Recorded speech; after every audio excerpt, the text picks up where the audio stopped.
I just wanted to mention, if you haven't already, if you can give an email address at the registration table in the back, we'll be able to send you the slides that were cut short. Also, a lot of this material that we're sharing today and much more is in this book called Chakras for Starters. We have some copies there available if you're interested. And it goes through not only the teachings of the chakras, but also different techniques, different meditations, and so on the chakras, some of which we're about to practice now. So, first of all, I'd like to, with some hesitation, but with courage, invite you to stand up again. My only concern is that you won't be able to see me quite fully. I didn't bring a ladder or a step stool. When I met Swami Kriyananda, the first words he addressed to me is, "Somehow I thought you'd be taller." And I'm feeling the impact of that right now. So what we're going to do, though, is I think fairly easy to understand. Just let me demonstrate first. We're going to end up in this position. We're going to do Vrikasana, the tree pose. And the quality of the tree pose, in this case you could say, who is the tree? We are the tree. But where is the tree? The tree really of life is our spine, where the chakras are located. So rather than thinking outwardly, I need this elbow here and I need my chin and so on, try to feel inwardly the strength of standing still. Trees, of course, are rooted in the earth. And so this asana too can help us to feel that strength and support of the earth. As Dharmini was going over those qualities of the first chakra, saying if the energy is blocked, and again, blocked energy means blocked from going up, so instead it goes out. If we're feeling insecure, we can do this asana, this tree pose, to feel that I am being held up by the whole earth.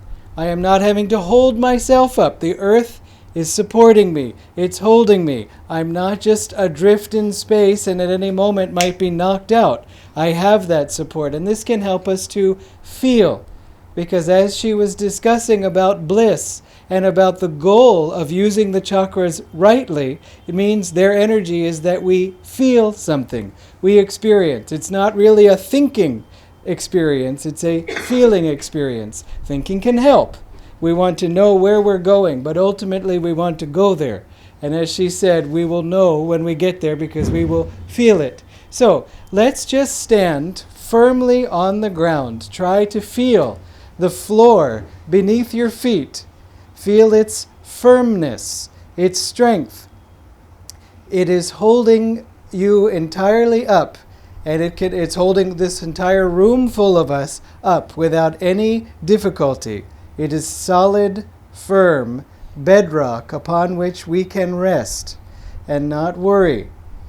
Let's take the left foot and just lift your heel so you're pressing your left heel against your right leg. Okay, there's other versions of this pose, but I think for safety's sake we will just stick with this one. And so the ball of your foot and toes are on the floor, but the heel is resting against the other leg. This is to help you to feel planted at one point. Inhale slowly, bringing the hands up, moving them deliberately, then holding the hands together. Now bring your hands toward your head, opening the elbows, but don't touch your head, just have them stop above your head. Feel. We can help you to keep your balance, to have your eyes open and looking forward at the same point, some unmoving point. Perhaps the altar, perhaps the ceiling, not the ceiling, but the top of the wall. It's helpful to have your eyes looking upward. Not too far, but as when we meditated, when the eyes are upward, it stimulates an upward flow of energy in the spine, which I'll explain later. Again, don't have your hands resting on your head, have them above your head. Feel how in this asana, in this position, there is a natural balance. Again, you're supported by the earth, but also there is an opening of the heart. I feel open to what the world will provide me. I feel open to others, but not dependent on them. Above all, feel the openness of your heart to the divine.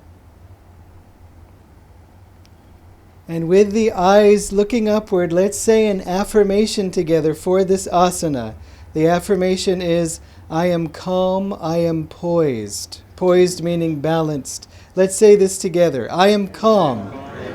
I am poised. I am calm. I am poised. Now a little more softly, but with concentration. I am calm. I am poised.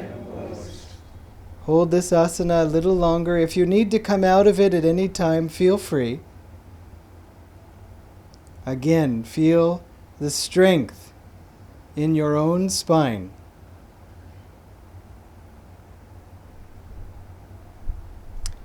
Now let's inhale, moving the hands up slowly, and then again very slowly, like a dancer, bring them down, back to center. Bring both the other foot down, so again you're standing on both feet. Close your eyes, if you can, to try to feel the results of this asana. Feel the energy in the legs, in the arms.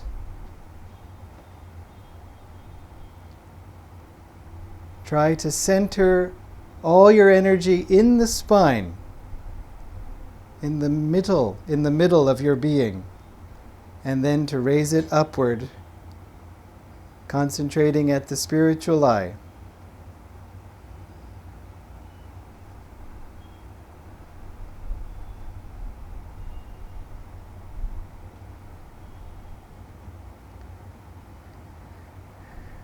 Let's repeat this asana with the other leg now, lifting your right foot up slightly so that the heel is resting against the left leg. Again, if you look ahead at one point, fixed point, it will help you to keep your balance. The way we enter the asana is important. It's not just, okay, here, take a photo. No, it's inhale slowly, bring the hands up, keeping ourselves centered. And then bring the hands toward the head, again feeling the openness of the heart. I can be open, I can be trusting because I am supported by God Himself. I need nothing else, no one else.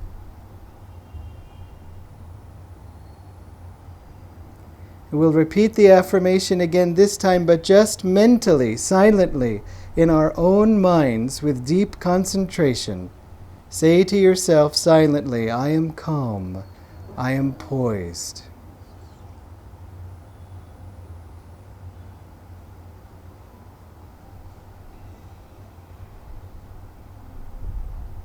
Remember to breathe deeply while holding this position.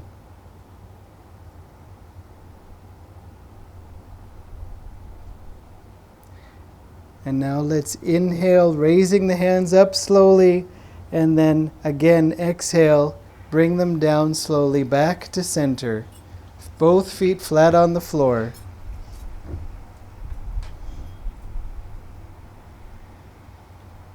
Keeping your eyes closed.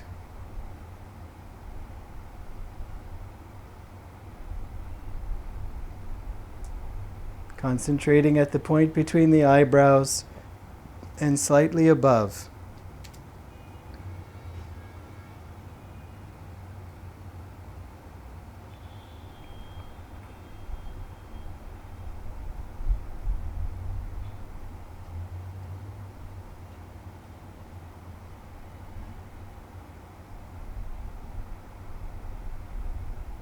I am calm. I am poised.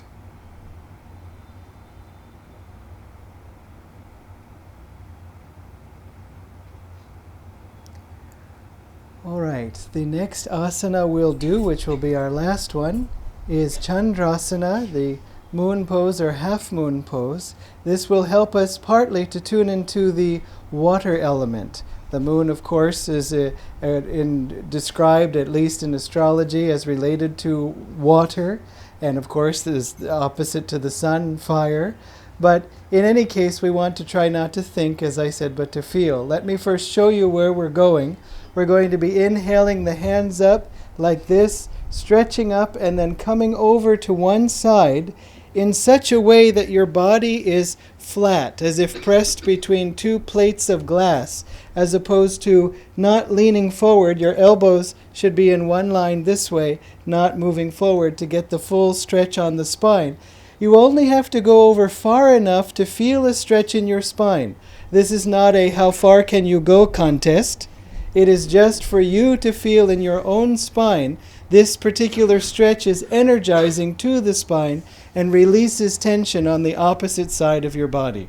Okay? So let's start from center with our hands down, relaxed, because we want to feel the movement, especially the movement inside, if we can. Let's inhale slowly, bringing the hands up again as we did before, linking the thumbs so that the hands are facing outward. Stretch up on the toes, then come back down flat. And now lean over to the right side. Don't go too far. You don't need to.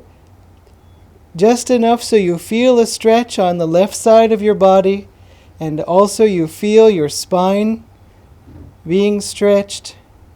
Make sure your eyes are open if you can and looking slightly upward, just a little bit upward. And feel your flexibility, your ability to move as needed, to flow with life. In this case, leaning to one side to dodge a bullet. And let's affirm, strength and courage fill my body cells. Strength and courage fill my body cells. Strength and courage fill my body cells. Strength and courage fill my body cells. Now more softly with deep concentration. Strength and courage fill my body cells.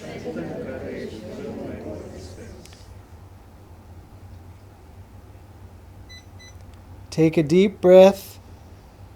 Breathe into the air, any areas of tension. Try to relax them with the breathing.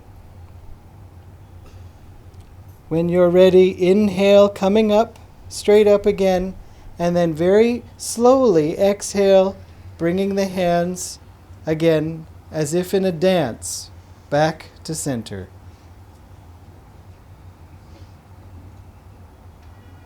Again, try to feel the result of this asana. Feel how your body, how your energy has responded to this asana.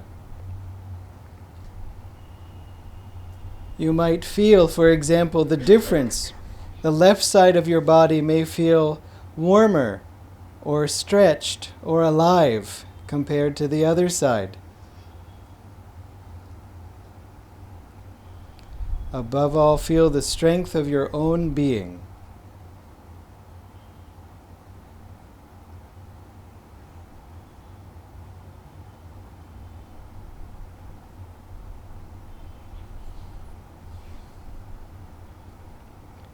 Let's balance this now with the asana in the other direction. Again, eyes open, looking upward slightly, just to keep your balance. Again, not the head upward, just the eyes. Inhaling, bringing the hands up consciously, slowly, linking the thumbs, hands facing out. Come up onto the toes for a moment and then back down. And then now exhale, coming over to the opposite side. Again, don't go too far. If you feel uncomfortable or off balance, then don't go as far. Take deep breaths, breathing into any areas of tightness. On your right side, for example, your hips or shoulders, try to breathe space into those tight areas. This is a way of releasing that tension, which is trapped energy, and withdrawing it into the spine. Let's affirm silently, strength and courage fill my body cells.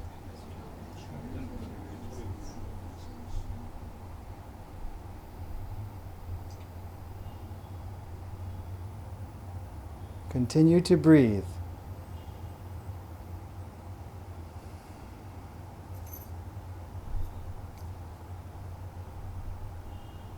Let's inhale, coming up straight, slowly. And then exhale, the hands slowly down to your side. Feel the result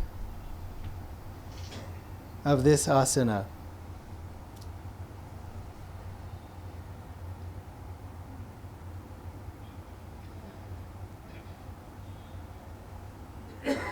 Try to feel perhaps how your left and right sides of your body feel more equal now, equalized, balanced.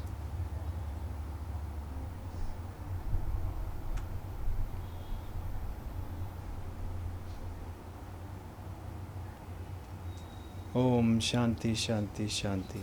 Thank you all. You can take your seats.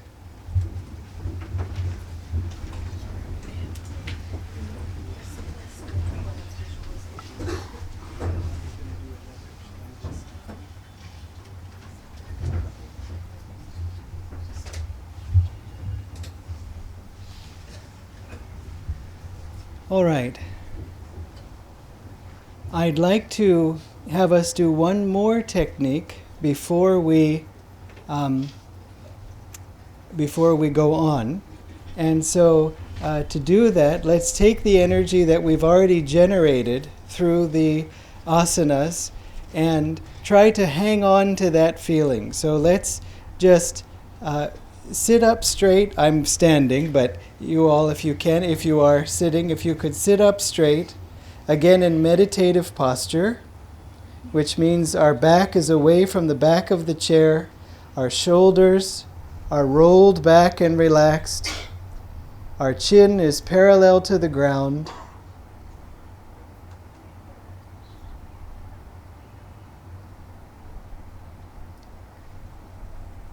and let's, as we did before, let's take a deep breath in through the nose and tense the body. And then exhale through the mouth and relax that tension. Let's inhale, tense. Exhale, relax. Feel how this is helping your energy. One more time, inhale, tense. Exhale, relax.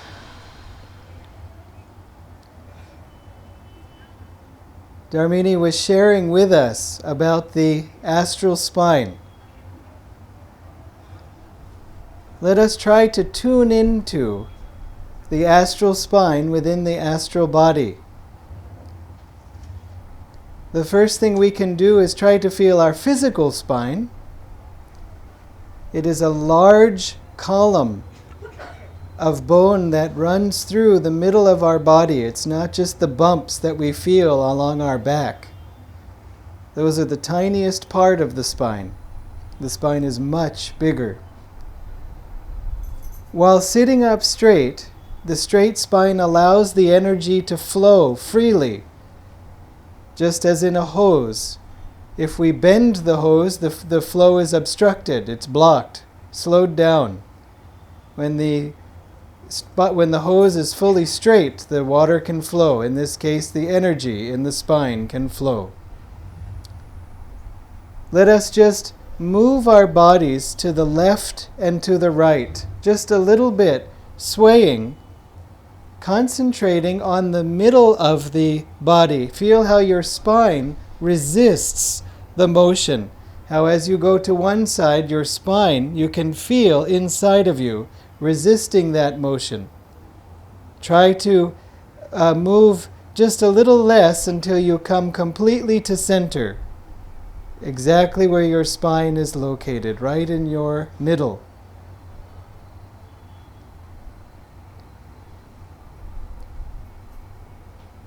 Whether we tune into the physical spine or the astral spine, actual location doesn't much matter. Literally, the astral spine is just in front of the physical spine, in the front of the body, inside still. But this is all very subtle. The point is, try to feel your center. Yoganandaji gave us a technique to understand how to feel the astral spine. Just to be clear, I'll need you to open your eyes for just a moment. The astral spine runs up the middle of the body like the physical spine, ending at the medulla, but it then bends at the medulla and goes through the brain. So whereas we tend to think of our physical spine shaped like this as a straight line, in fact, of course, it's curved, but never mind. The astral spine is from here at the tailbone, here to the medulla, the base of the head. It then goes through the brain, unlike the physical spine, and connects here. If you need to, if that doesn't seem to make sense, remember that the spine contains the chakras. And as Dharmini pointed out, the Agya chakra is here in the negative pole and here in the positive pole. So of course the spine has to go through and connect both of these, contain both of these. So let's now again close our eyes. Place your left hand at the tailbone, at the base of the spine, where the Kundalini power sleeps, and then bring your right hand to the back of the head, this sort of indentation or sort of little valley right underneath where the skull's curve ends. This is right 2 inches above the medulla. The medulla is within within your head, of course, but this is the medulla center. Visualize a hollow tube connecting these 2 points. Try to feel even.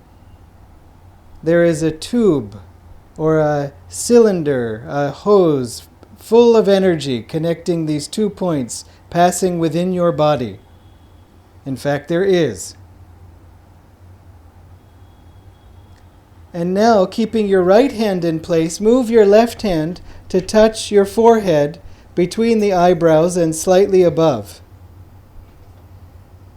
Visualize or feel this hollow tube which has come up from the base of the spine, bending at the medulla and passing through the brain.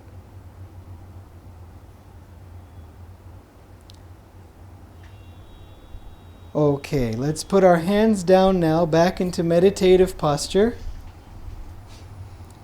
What we're going to do is, as we inhale, we're going to try to feel energy rising in the spine along this path that we've just experienced, rising up from the base of the spine to the medulla, bending there, going to the spiritual eye.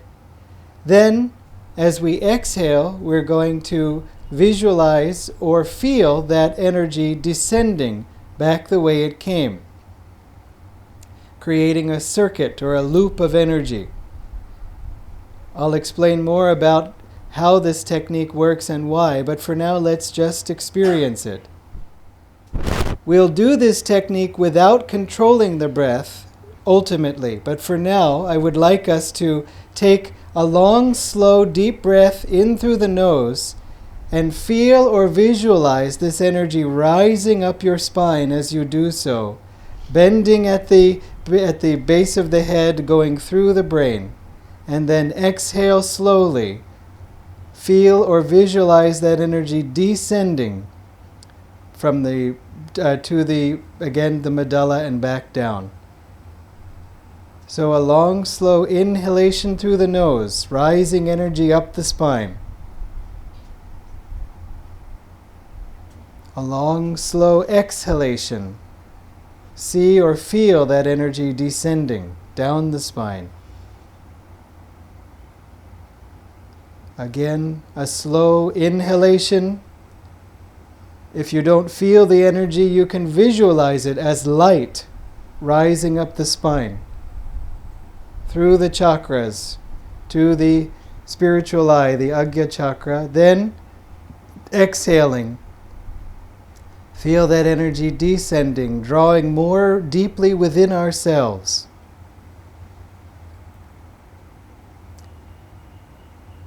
Now, let's no longer control the breath. Just allow your inhalation to happen naturally, the exhalation to happen naturally. They don't need to be long. Just let the breath flow as it was before. we're going to again practice watching the breath as we did at the beginning of the program. When the breath comes in, be aware of it coming in, but try not to force it. And the same when it goes out. Keep your eyes slightly upward, just a little bit. Do not cause pain. It is not necessary. The slight upward position of the eyes magnetizes energy up the spine.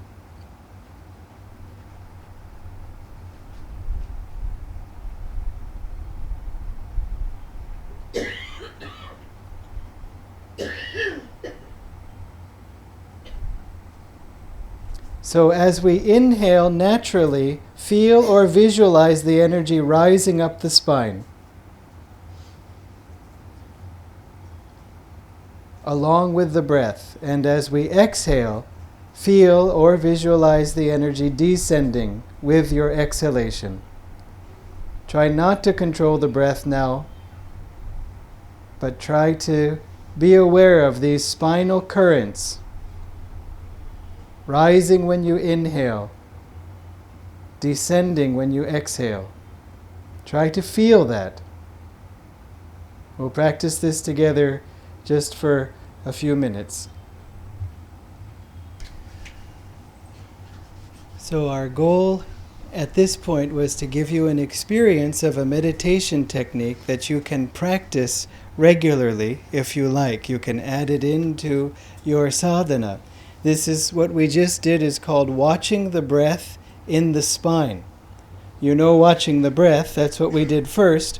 Watching the breath means letting the breath flow in and out without controlling it, but noticing, and keeping the eyes uplifted. That's very important.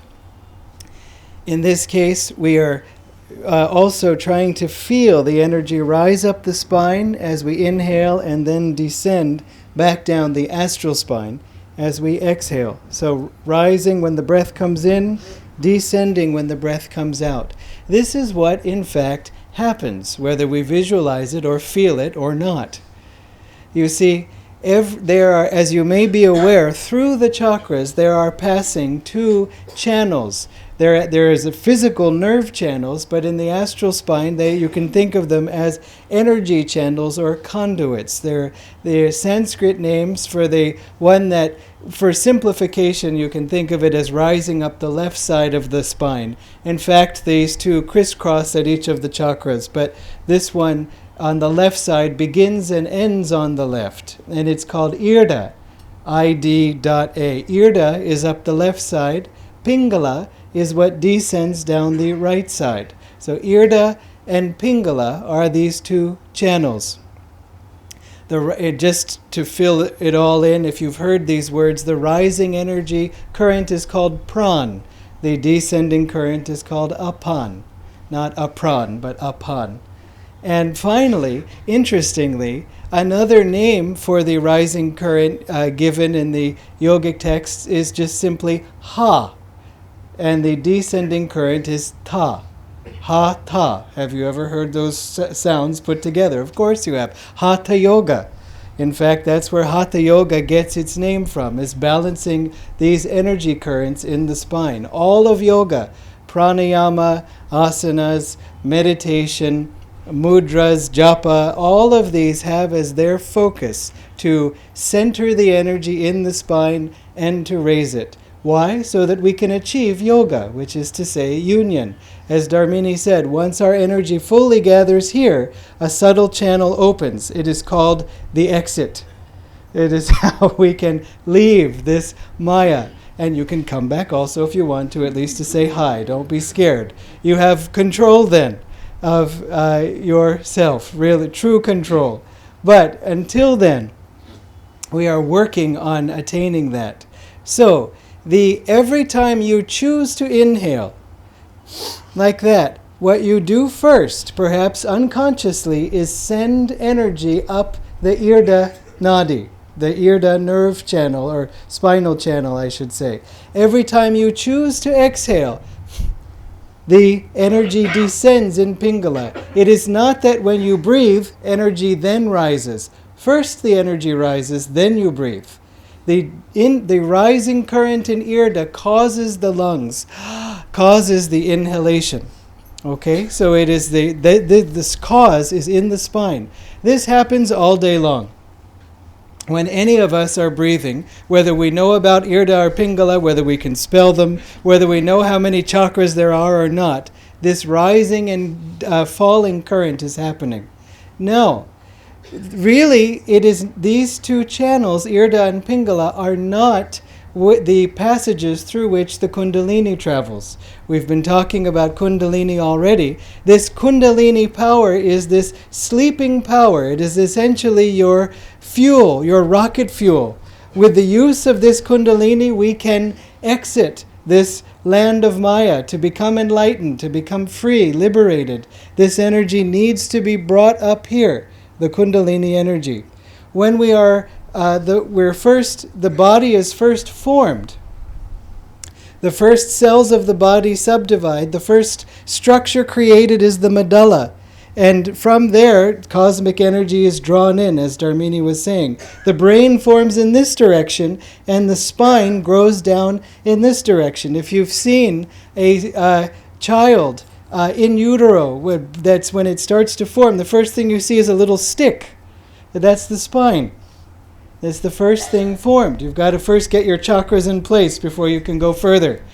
And so what also happens, though, is that all the energy, you could say, of our existence, in a way, this Kundalini power, goes down the spine and remains locked there until we exit the body. And ideally, we exit this way, not this way. But that's another story.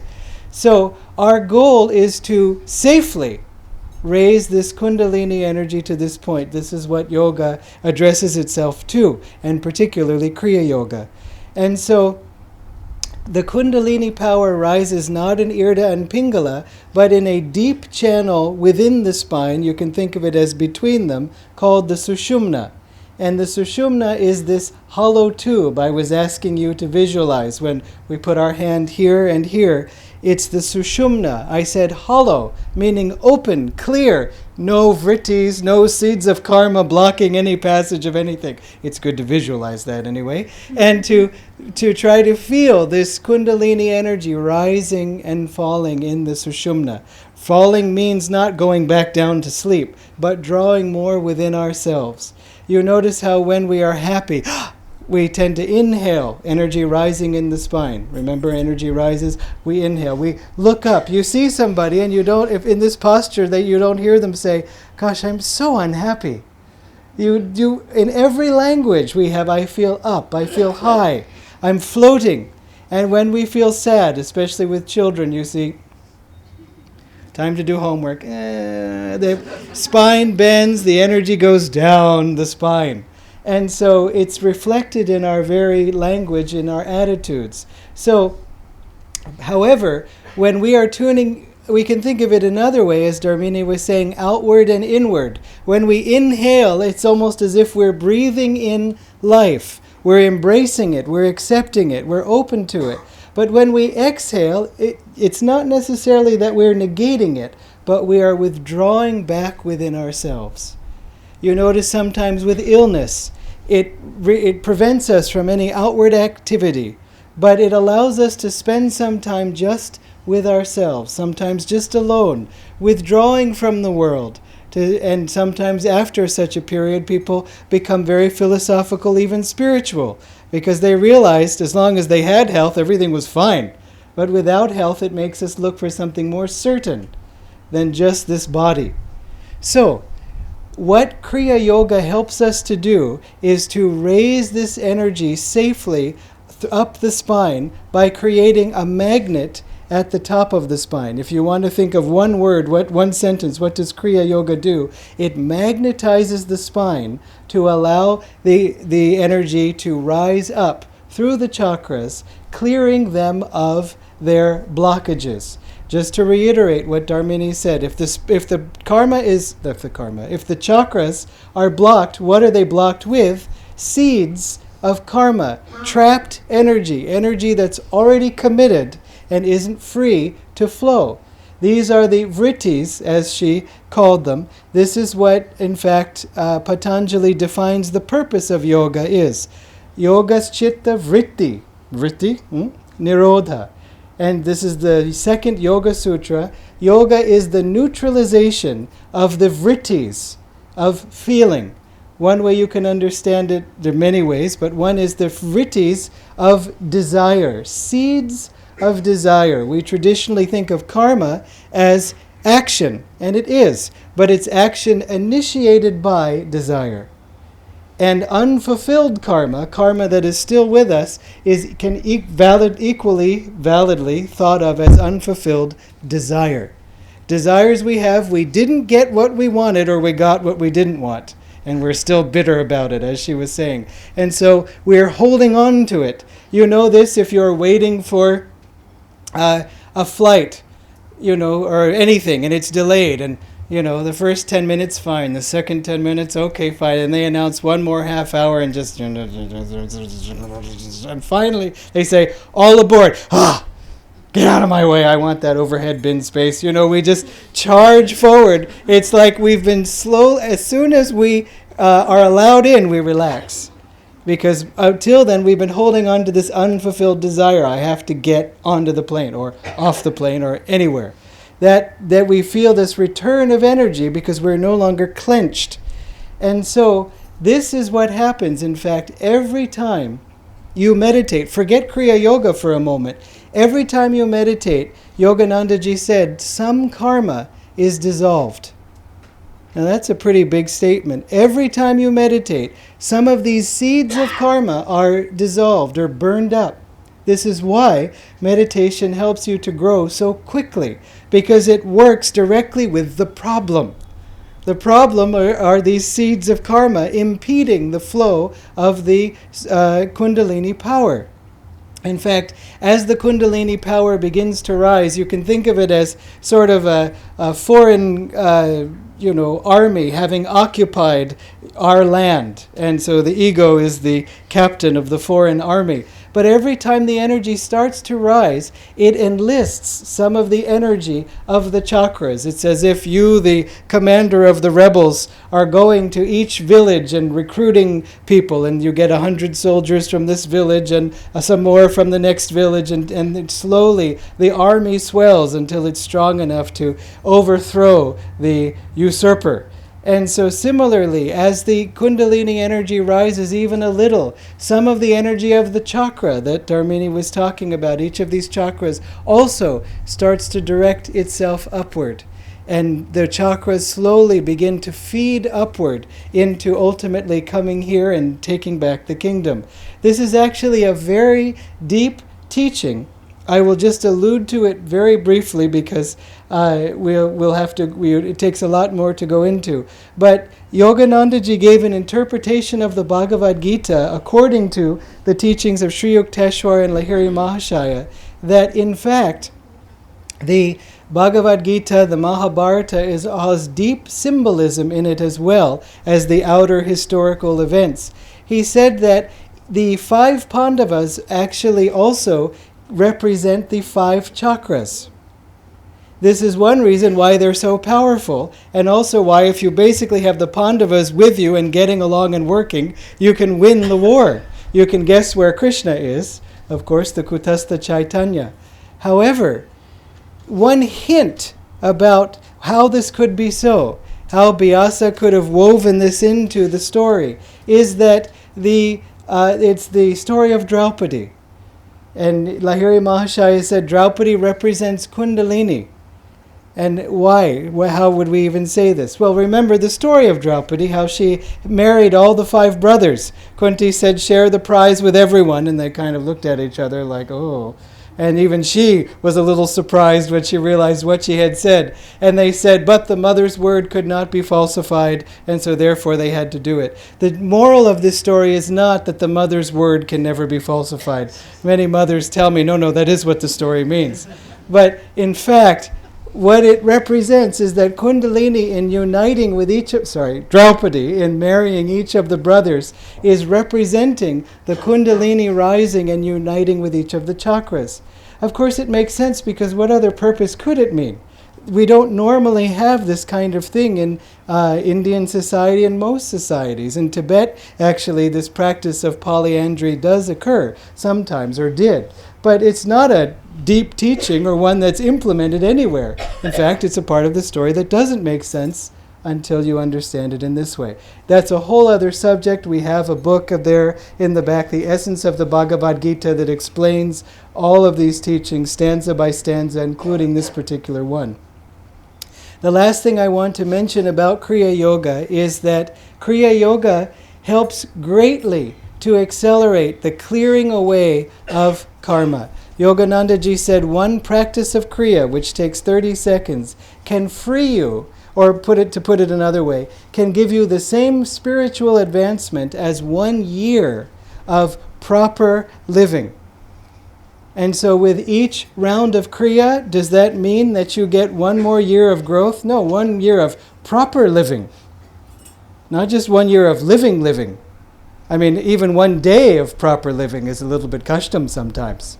It means patience, and I don't mind the heat, and all kinds of things we have to do to live properly. And so he explains all this in Autobiography of a Yogi. If you haven't read it, I urge you to. For me, when I read the Science of Kriya Yoga chapter, I said I have to learn that technique, because just in meditating you can clear out your chakras. Again, because it's working with these energies and clearing out the seeds of karma directly. Now, the other thing I wanted to mention is that, until we practice Kriya Yoga, which takes some time. It's not an easy technique. It's not a difficult technique either, but it requires some preparation, both in terms of exercises that you learn, but also your sadhana. You have to build up some ability to meditate comfortably. It's not something you can jump into suddenly. If you're already having a long meditation practice already, that's fine. That's wonderful. It can be a help. Still, training in these techniques that Yoganandaji shared to help people take on this ultimate technique of Kriya Yoga. Now, it's also a way of life, and all the things that Dharmini was sharing are the attitudes that accompany yoga and Kriya Yoga. It's not just I meditate and that takes care of everything. It's very much attitude that also helps you to raise the Kundalini power. If you just do techniques without developing right attitudes, the Kundalini can still rise, but it will just as quickly fall. And you see this with people if they try to do it too mechanically, without devotion, as she said, that there's no magnetism in the upper chakras to keep the energy up. And so it just sinks back down in a material way. And it is not helpful. So, Swami Kriyanandaji has said that as long as you don't know Kriya Yoga, practice this watching the breath in the spine, and you will get a lot of the benefit. Similar. You can think of this as sort of a simpler version of Kriya Yoga, but it's not a lesser technique in the sense that it's very powerful too, especially because it helps you to develop an inner awareness of the spine.